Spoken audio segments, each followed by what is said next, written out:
Welcome back to the show, everyone. Today, we have Jon Ostenson. He is a non-food franchising expert. Jon, welcome to the show. Appreciate it, VJ. Thanks for having me. Love the show and looking forward to our conversation. Absolutely. Right before this, you're talking about how you're based down in Atlanta. Tell me more about Atlanta and what you do in Atlanta. Yeah, absolutely. No, we're fortunate. We work across North America, so definitely not limited to Atlanta. We have clients in almost every state, but no, been in Atlanta most of our lives, and three young kids here. We stay active in the community, and love this time of year. Kicking off the Masters today, which is always fun, and I think the Braves kick off their season tonight too. So big sports week down this way. Well, that's great for everyone that's listening. This is recorded in April, so this probably won't be airing till a few months from now. But yeah, so just putting that in perspective. Well, Jon, you are an expert in franchising on the non-food franchising side. So let's talk about what franchising is, just for someone who's never heard of that term. Absolutely. So franchising by definition is really three things. It's a shared brand. It's support coming from a corporate entity type home office, and then it's some kind of compensation going back to that home office for the support. So there are actually a lot of businesses that may be operating as franchises without even realizing it. But no, there are roughly 4,000 franchise brands in the U.S. What I found, and I would have thought this years ago too. When you think franchising, people think fast food, and yet there's this whole world of opportunities outside of food. So of those 4,000 brands, probably half of them are in food. It's a good chunk, but the other half vary across a wide array of industries. And what I found is my background is in non-food. It's I was the president of ShelfGenie franchise system, and I was custom pull-out shelving for kitchens and pantries, so call it home services, if you will. And I had the opportunity to support our franchise owners across North America day in, day out, and really just love that experience. That kind of spawned my whole franchising career. But no, probably 95% of my clients want nothing to do with food. Yeah, 5% love it, but the other 95% say, hey, there are easier ways to make money and maybe less capital intensive, a little less risk. Thank you so much. So what are some of these less risk and easier ways to make money are outside of food franchising? Absolutely. And I'll start off by saying with franchising, it's not right for everyone. Some people are too entrepreneurial enough to tell them that they don't want to stay within the lines. However, we do have plenty of business owners and real estate investors and others that have built little empires, and they say, hey, I love the idea of tacking on a franchise into my portfolio. So, we do see about half of our clients would be those looking to make the jump from the corporate world, maybe going full time in what we call an owner operator type position where they're running the day in, day out. Others like the idea of maybe keeping the day job, getting something going on the side, and standing up a GM from day one to kind of run the day to day. And we call that semi-absentee or an executive model, semi-passive, if you will. But no, the industries, home and property services are $600 billion market. We do a lot of business with different niches within there. Automotive is a big one. We actually just did a big deal up in Charlotte. We did one in home services 2 months ago. We did one in automotive a couple months ago, 10 oil changes up there. But health and wellness and fitness is a popular area, especially coming out of COVID, and more attention being given there. And then really you think about the macro trends, people are getting pets, people continue to have kids. You've got an aging population, 10,000 people turning 65 every day, that whole silver tsunami. And I always say that people will spend on their home, their health, their kids, their pets, their parents. And so those are the areas where businesses are touching those, and maybe they're bringing a white collar approach to a blue collar industry, or infusing technology into a very fragmented type space.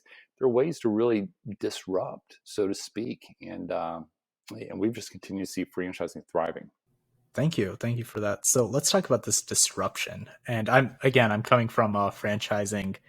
I guess the minimum amount of knowledge I know in franchising is all related to food. So can we use a concrete example of franchising in your world? We could even use concrete. We're partial owners of a concrete franchise.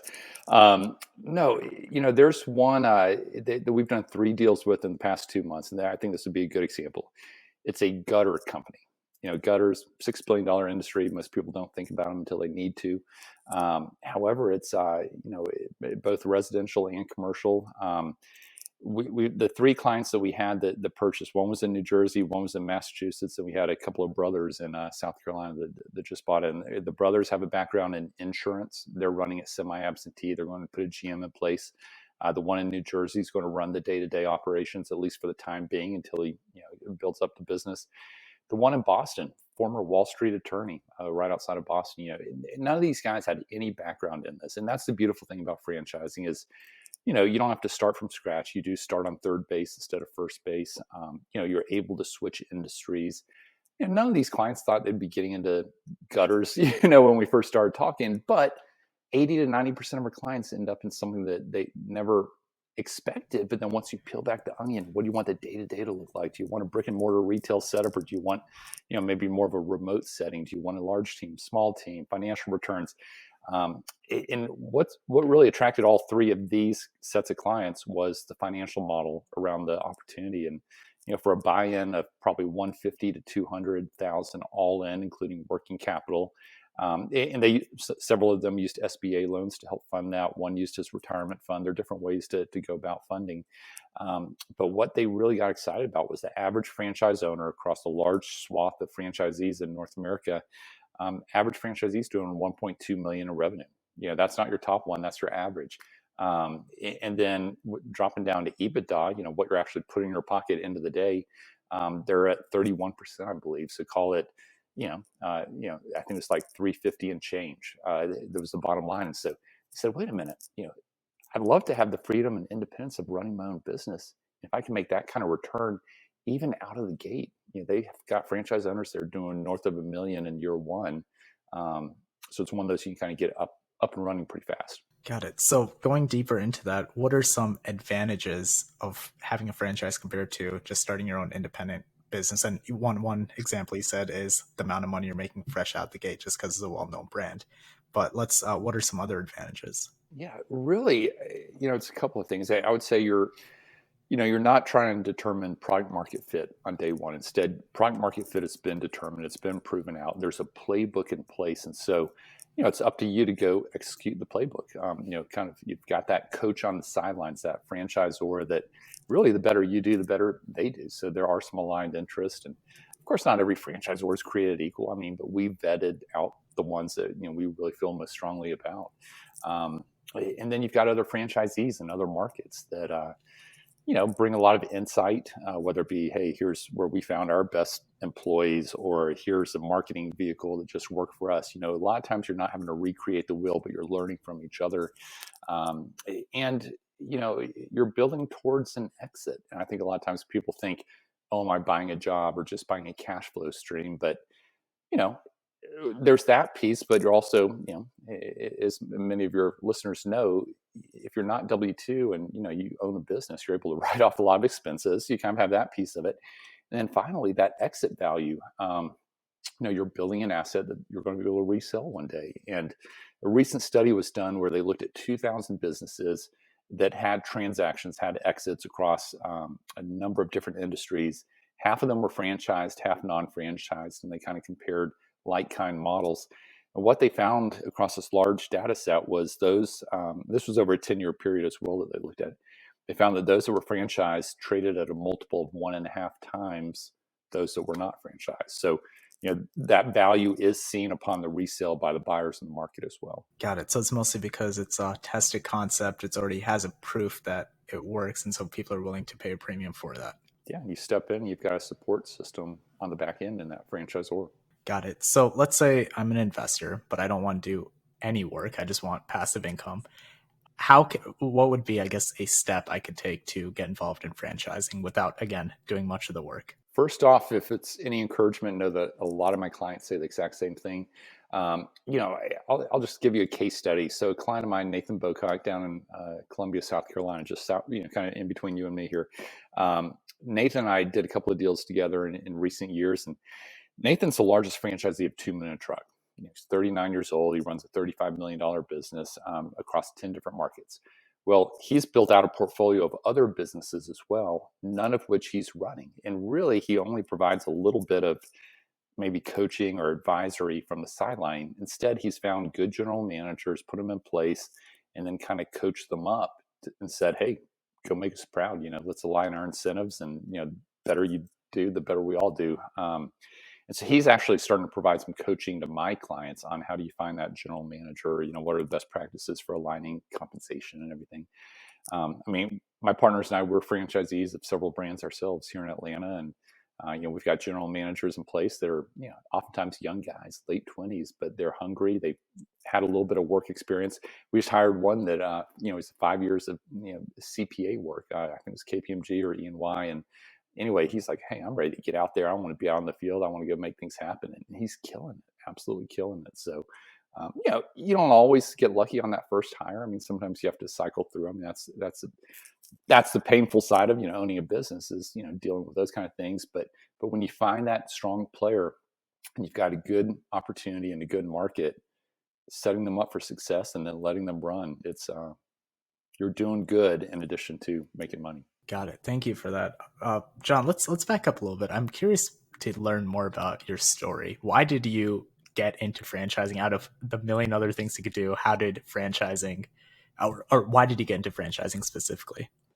Honestly, I stumbled into it. Had a good run in the corporate world, worked for some very large companies, and had some roles that got me excited at the time. But over time, you get tired of climbing that ladder, and you figure the grass has got to be greener. And for me, I think I have enough of these conversations. I think there's something inside of everyone that's an entrepreneurial bug, and some choose to scratch that itch, some don't. But for me, I kind of sidestepped into that. And so I left the public company world just over 6 years ago. Stepped in with a private company with ShelfGenie. Had the opportunity to run the business, and that really opened up my eyes to this world of other opportunities within franchising that were really providing a lot of would-be business owners with great opportunities. Folks that wouldn't have necessarily come up with a great idea on their own, and they liked a business in a box, if you will. So long story short, ended up partnering with the founder. We spun off. We've invested in franchises, had different ventures ourselves. But we've got good people running our businesses, and allows me to spend about 90% of my time working with clients, helping them do the same. And so, beautiful thing about our process, BJ, is there's entirely no cost to our clients. And on the back end, we get paid by the franchisors. For them, it's a sales and marketing cost. And so none of that gets passed on to my clients in any form or fashion. So I love that clean model that I get to roll out. It's very consultative, never salesy at all. And, we work with hundreds of brands that we vetted, and we take our clients through a pretty streamlined process of introducing them to the ones that make sense in their market. And we hold their hand along the way. Got it. So tell me a little bit more about your clients. Who are your actual clients, and how does, I guess, the revenue flow from franchisor to you to them? We work with people across all age brackets all around the country. I mean, we've done deals in California this year. We've done them in New York, Florida, Illinois, all across. We're doing a lot in North Carolina right now. That's a hotbed for franchising. South Carolina, Georgia, Texas. It's where people are moving. But we're doing a good bit in New Jersey as well. All ages, 20s through the 60s. Sweet spots, probably those, later 30s to 50s, I'd say, is where most of the deals are happening. But all sorts of backgrounds, many first-time business owners, some that have had businesses in the past. There are some that I have to tell them, hey, you're too entrepreneurial. You couldn't stay within the lines. Others, I'm a member of the Entrepreneurs Organization. I have a lot of clients within EO, and many of them, I say, you're too entrepreneurial, but a lot of them say, hey, I've built businesses. I've done that. I love the idea of not having to recreate the wheel, but instead being able to latch on to something that's already proven out. So on the compensation piece, we get paid when deals are done by the franchisors on the back end. All that's behind the scenes. Again, the franchise fee is the franchise fee. None of that gets added into the clients, what they're paying. So, for franchises that are looking to grow fast, ones that we've vetted, a lot of times, the challenge we're seeing out there right now is in markets like Charlotte, Raleigh, Atlanta.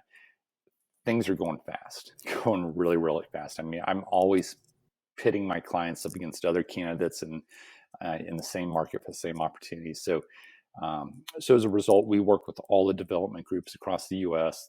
What's coming next down the pipeline? Who are the emerging brands that have that leadership team in place, the financial model, the unique niche, and then we're positioning those so that our clients can kind of get first dibs on them before others. Got it. So what are some hurdles you see when people approach you and they say, hey, I want to start a franchise? Are you able to tell immediately whether they're going to be successful or not just by having a conversation with them? Are there any qualities that kind of show, hey, this person has what it takes, or this person does not? People surprise you. So, some I think are, they're planning on moving forward to the very last minute, then they bow out. And then others, it's like, oh, wow, they actually did move forward. But no, once they're in the franchise system, of all the clients I've worked with, I've only had one where it hasn't worked out for them. And, he lived 3 hours outside of Nashville, and he was trying to operate a business in Nashville, get it off the ground. And it was a mosquito franchise. And in his case, he's like, it was a colder spring. It was like a couple of macro factors against him, but he really needed someone on the ground that he could trust. And I think in a business like that, some of that grassroots friends and family putting out yard signs or flyers, that would have helped him get off the ground. So he could have stuck with it, but about 3 or 4 months in, he's like, I think it's going to be a little too much effort. So he threw in the towel. But other than that, we've had just an amazing track record with our clients. Very, very oftentimes they come back within the first year and buy additional locations, which is always great validation. We see that more often than not. But when I was a franchisor and I looked across our sea of ShelfGenie franchisees, the top performers versus those who were more average or middle of the pack, really the biggest differentiator was those top ones were following the system. It sounds so cliche, but they were the ones that said, hey, we're going to may or may not believe that this is the right marketing strategy, but you've told us it is, we're going to go execute it. And their cost of customer acquisition was lower than those that thought they were smartest guy in the room, So it's cliche sounding, but truly I saw firsthand that those that follow the system were the ones that were our best ones. Wow. So the system, something that's already laid out, is the reason why they're more successful than others who kind of deviate, kind of get out of the lines. Is that what it is? Yeah, perfect example. I was once partnered with a guy who used to run a marketing agency. And so he knew he was smarter than all the marketing folks of the franchise. Well, franchise said to market to, I think, average income of 75,000 to 150. And he's like, well, why wouldn't we market to those, 300,000 and above? Well, it ended up, we should have followed the system instead of thinking that, following his advice, we would have had lower cost of customer acquisition. That's just one example. But no, I find that the closer they stick, there's always exceptions, but the closer they stick with the path, that's what you're doing. You're buying into a system, embrace the system. Any good franchisor is going to let you test. You're going to want to test things. Every market's a little bit different. You want to get involved in a chamber of commerce or sponsor the Little League baseball team, do some of those grassroots things. But, at the same time, the more you can stick to the system, it usually works out better for you. Got it. So let's talk about the financial aspect of having a franchise. What are the costs involved when you get started, or how does the profit split between the franchisee and franchisor? Yeah. So every franchise system is regulated by the Federal Trade Commission. They've got what's called an FDD, or franchise disclosure document, 23 sections within there. The item 19 is where they talk about the financial representations of here's how all of our franchise owners are performing, for instance, revenue, margin, all of that. Your item 7 within the FDD is your all-in cost, your investment. So it would include your franchise fee, which is usually around $50,000 for the first location, maybe 40 for the next, 30 for the next.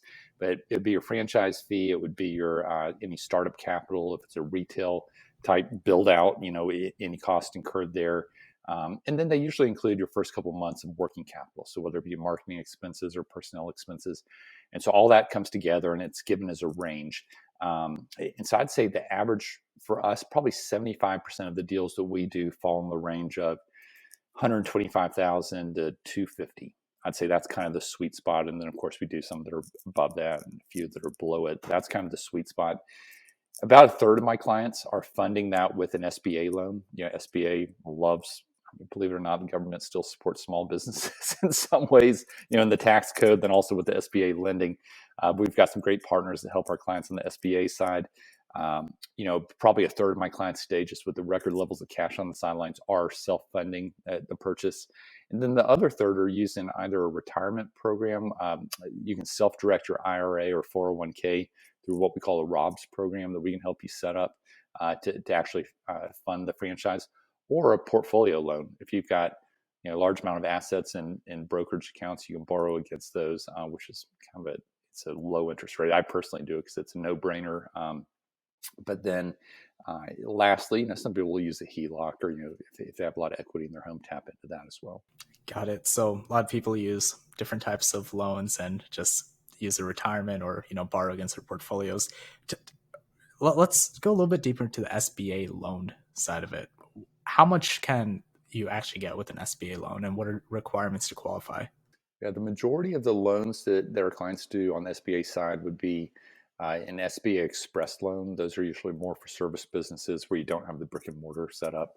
And I'd say about 2/3 of the deals we've been doing are more, if you have a physical space, it's more on the back end. It's not customer facing. It'd be a lower build out cost, but a lot of our businesses don't require a physical location. I mentioned that gutter business. That's an example of one. Um, but SBA typically, so 150 and below is that it's 150,000 and below for the SBA Express. Some clients, if they're doing a big retail build out, will use a 7A loan. That's usually north of 200,000. Interest rate right now that we see on SBA is right around 6%, give or take. That's not as low as your home mortgage, but it is lower than historical business lending rates. And the nice thing about the SBA is you are able to pay it back early if you want. So once you're cash flowing, you start working towards paying that back. If you're a military veteran, there's some special benefits you get around SBA as well. Um, but no, there are different qualifications. I've had clients whose income may be too high to qualify for SBA, or maybe their credit history didn't check out. So I don't claim to be an expert on SBA, but I kind of see from the periphery, we've got some great partners that help our clients through that process if they need it. Of course. Great. Thank you. And I guess the other type of funding, which I'm particularly interested in, is the portfolio line of credit. Let's say, just because I've never done this, I'm just curious. Let's say you have $1 million portfolio. How much of that can you borrow from, and what's the interest rate looking like in April? The guy that I do most of that with is actually based in Charlotte, Cedar Valley Capital, Walt Hammond, a great guy, and he's working with my clients. He'll set it up so you can borrow up to 70%, and you can use that money on anything other than public securities. So anything else, my financial advisor likes me to stay at 50%. Just I don't know, I think he's a little more conservative. I've been pushing him on it, but yeah, in that scenario, let's just say that you took out 500,000. Right now, the interest rate I'm paying is 1%. I know that's variable. It could go up, but I'm literally paying 1% interest rate. And at the same time, I'm flipping that into, we're purchasing franchises. I've got different investments. I'm also doing real estate private lending at 10 to 12% returns, pretty much guaranteed returns. So to me, it's the definition of arbitrage. If I can borrow at 1%, flip it into 10 to 12%. It's a no-brainer. That's amazing. Okay. So I had no idea you can go up to 70%. Is that normal, or is it just with this particular company? My understanding is it's fairly normal. He certainly stays between the lines, but I know some folks that he's worked with have done as much as 70%. He may advise to stay at 50%. It's really, your own situation and whether or not, you anticipate public securities taking a nosedive beyond 30%, because then you'd have a capital call if that were to happen. Right. No, absolutely. Or some sort of margin call. I get that. So let's say, I guess during the conversation back to the franchising, let's say I'm interested in franchising, but I don't know what type of business I want to do. I just know I have capital to invest. Would I reach out to you, and would you be able to partner me up with someone who will do all the work? Or is it kind of I have to take the lead and then kind of build my own team out? Or how do you play a role into this? Yeah, over time, I do want to bring on a recruiter that can help our clients find general managers. Right now, I do fund a couple of coaching calls with my clients. Once they are ready to move forward with the franchise, I introduce them to Nathan, and Nathan, kind of provides them with some great coaching around finding that GM, setting them up, and such. But no, ultimately, there are a lot of folks out there that maybe what we've kind of seen as an avatar, if you will. It's guys that get out, they work a couple of years, maybe they've done some sales, they've got, some fire in the belly, but they would love to have a fancier title, more responsibility, be able to go make decisions on their own and be empowered. And so this is kind of a great step for them. And so ultimately, that's on you. I think the franchisor can help you in that regard. We haven't had any trouble finding candidates. If you put it out there, put it on social media, a position like this, a general manager, or even get a fancy title like president of such and such Charlotte, you're going to get a lot of interest. So I wouldn't be too worried about that piece of it. Got it. Well, I guess what kind of advice do you have for someone who is just getting started in this franchising arena, or someone who's just exploring it? Yeah, I definitely think that if, I'll say coming out of COVID, we've never seen so much interest in business ownership. And I think, a lot of people are saying, hey, maybe it's time to build my own empire instead of someone else's. And so they're starting to look around, and oftentimes they don't know where to start. And again, sometimes they don't understand everything that's offered within franchising, all these different types of sectors. And we can get into more examples of the types of businesses people are buying, but there's a lot more. And so it's fun for us to kind of open up their eyes to what these opportunities look like. But I'd say if you're thinking about business ownership or alternative investments, and you've got even a little bit of bandwidth, it's definitely worth considering franchising, taking a look and seeing if it might be a right fit for you. We're certainly happy to have that conversation with you. Again, it's entirely free. I can also share some resources, add you to our newsletter list, start letting you kind of wade into the pool, one step at a time if you're not ready to begin the search just yet. But yeah, we'd be more than happy to engage with anyone that wants to learn more. John, thank you for that. I saw a post online the other day about this new opportunity. Could you talk about that? Yeah, it's hot off the press. It's one we're pretty excited about. It's a franchise system. They've got 30 owners today, and they're ready to hit the pedal and turn the gas on the fire and really blow out North America. It's just an amazing financial model. It's a fencing company, which tons of tailwinds for the fencing industry out there. They've got national partners with Home Depot and Lowe's, and so it's a natural built-in pipeline of clients. They also do their own manufacturing of the fencing in-house, all different types of fencing and railing, high-end, everything. Their average franchisee in year one is doing 1.8 million in revenue out of the gate first 12 months. Year two, 2.7 million. Year three, 3.5 million. I've not seen any other business that can deliver that in year one at close to a 30% bottom line EBITDA. Because they do the manufacturing in-house, they've got the built-in pipeline, less marketing costs and customer acquisition. So anyway, a lot of markets are sold out. They're starting to sell out. I've got, I think, 12 clients engaged talking with them right now, trying to get them at the front of the line because they're ready to go. So this is for a fencing company.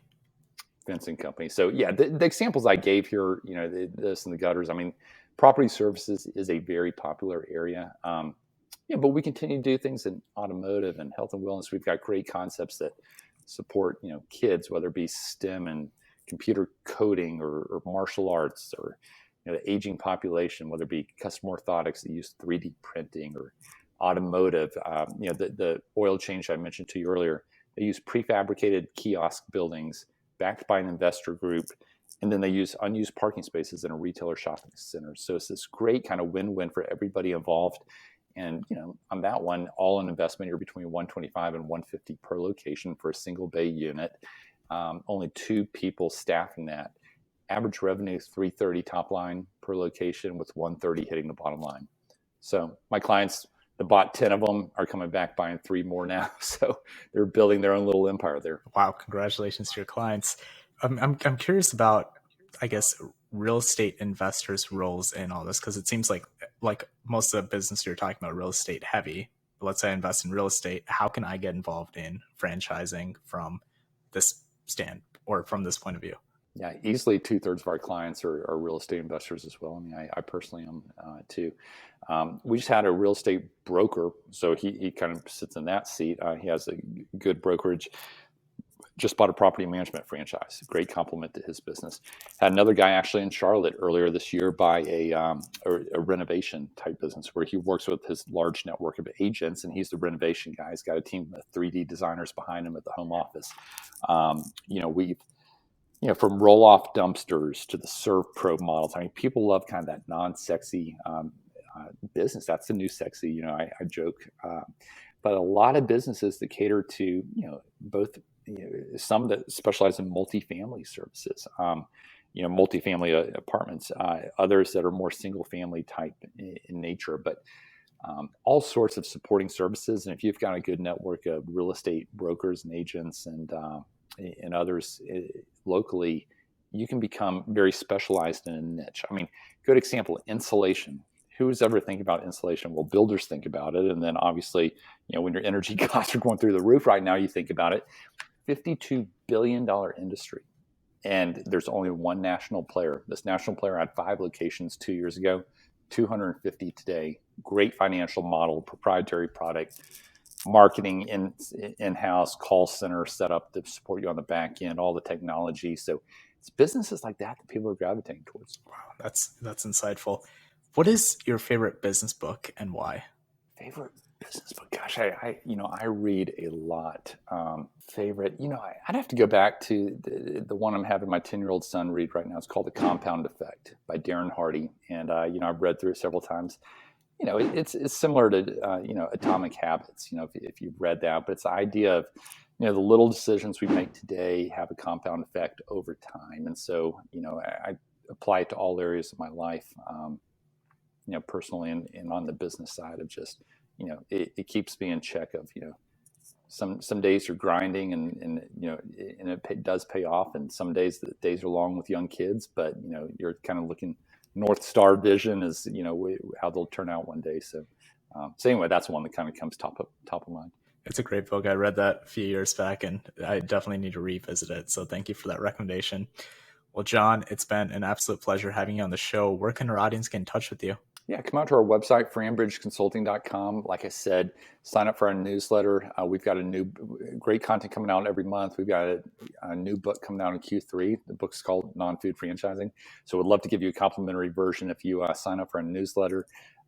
Additionally, connect with us on LinkedIn. We put new content out almost on a daily basis and have really built up a good group out there. So we'd love to also jump on a call whenever the time's right and talk about it a little bit more.